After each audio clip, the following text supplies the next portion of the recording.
The main ethical dilemma of the 21st century. Hey, it's Prince of Queens, and with every philosophical or technological shift in society comes new moral and ethical dilemmas. The Enlightenment brought us the separation between church and state, which posed all sorts of ethical questions about how governments should treat individuals. Being that monarchistic rulers were no longer considered to be the be all and end all of ethics and morality, people had to start thinking logically about which ways were the most fair to treat the masses, which ended with a lot more emphasis being placed on individual liberty. Similarly, it could be argued that due to the Industrial Revolution in the late 1700s through the mid 1800s, forced manual labor became something that was viewed as an archaic and cruel concept,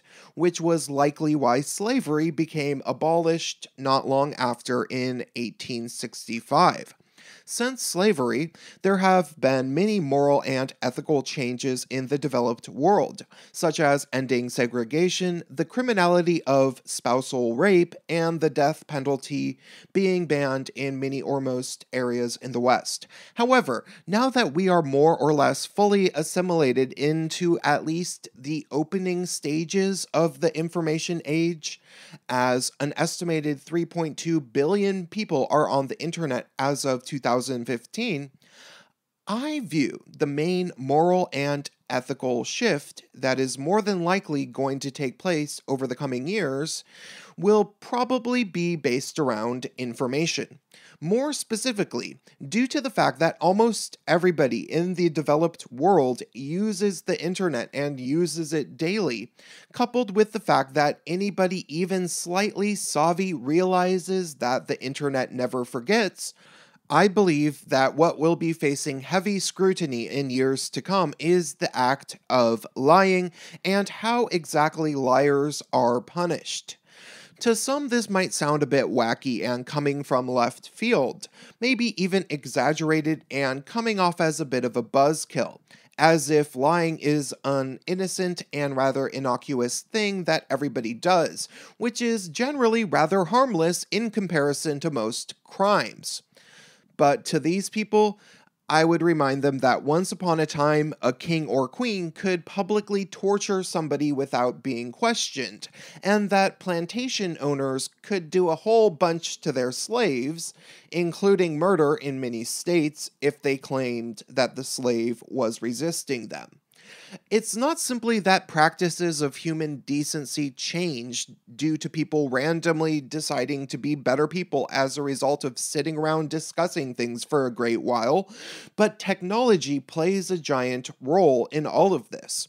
If people could run a plantation relatively easily without all that many slaves due to the invention of the cotton gin and other such innovations, it would probably have seemed a bit more immoral to slave owners to continue treating their slaves badly and potentially murdering them for disobeying their masters, if there wasn't even all that much work to do. So eventually, due to a bit of pressure, people freed the slaves. That said, now that we have the internet and social media, the ethics around how we should deal with malicious liars, especially of a habitual and serial nature, becomes something that we should really be thinking about. And there's many reasons for this. For one, lies have undoubtedly ruined lives since as long as there has been language, but it's largely taken the advance of social media and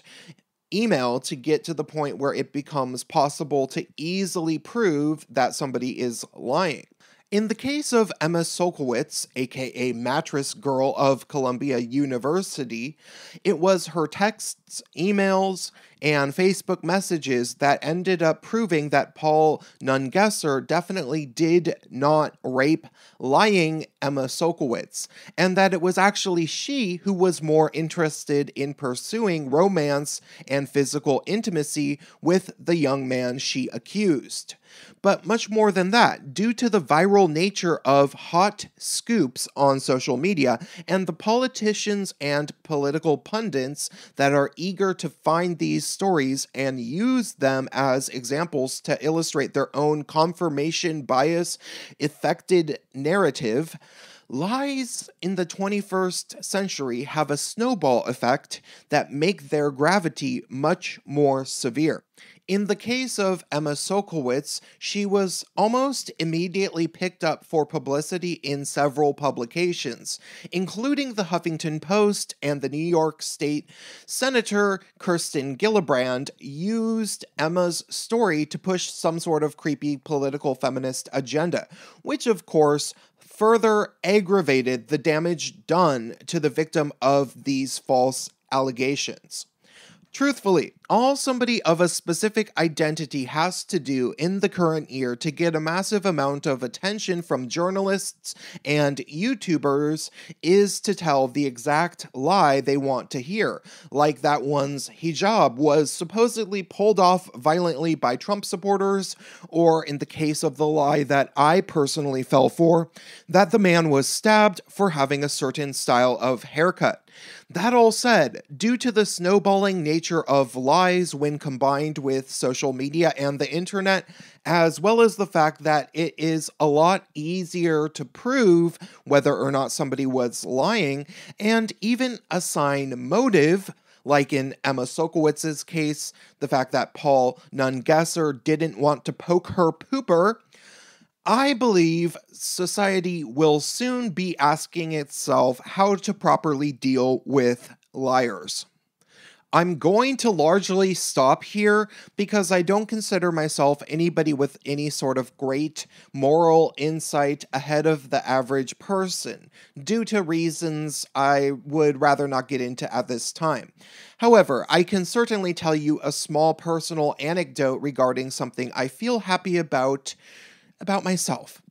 When I was a teenager in the 1990s, I experimented with psychedelic drugs, and one of the things that happens when one is tripping is that you start to have trouble being able to differentiate between your internal monologue and your actual speaking voice. More commonly than not, when I was on acid at field raves or something, I started to worry that people could read my mind, or that maybe I might accidentally say something out loud that I didn't want them to know about. It made me very paranoid, but I kept doing psychedelic drugs. Finally, I realized that the only solution to this feeling of worry that I might tell somebody something personally damning would be if I were to do my best to cleanse my own soul of dishonesty and live as fully honest from that point onward as circumstances would reasonably allow me to live. Sure, it's not like I have never told a lie since then, because there's times when I reverted to selfishness, and there's also been times where little white lies seemed like the best course of action to keep other people happy. But overall, I've been painfully honest in my personal life, to the point where it's become my reputation. That all said, I cannot remember how much of my personal revelation about the importance of honesty had to do with the internet, because it's been a really long time. Though I was already glued to emailing lists and bulletin boards by the time I had the epiphany that life would be a lot easier without secrets. Still, what I have to wonder when I look at the people around me, especially regarding social justice warriors and chronically lying feminists, is why exactly they've never had the realization that lying about serious things generally simply isn't a good idea. Kind of like, maybe, slavery. Or really, Even lying about relatively small things habitually tends to be a bad idea as you get older and everybody you've known for years catches on. Perhaps the only real way of explaining this is to remind myself that people are rather stupid, and that the vast majority of people are rather immoral and incapable of defining rules for themselves, which is why we have laws in the first place. I like to think that Generation Z will be naturally a lot more honest than previous generations that have given such a bad reputation to young people in regards to honesty due to the fact that they grew up with social media. But of course, step number one will be procuring a free and open internet. That's all I have to say for this video. Stay tuned.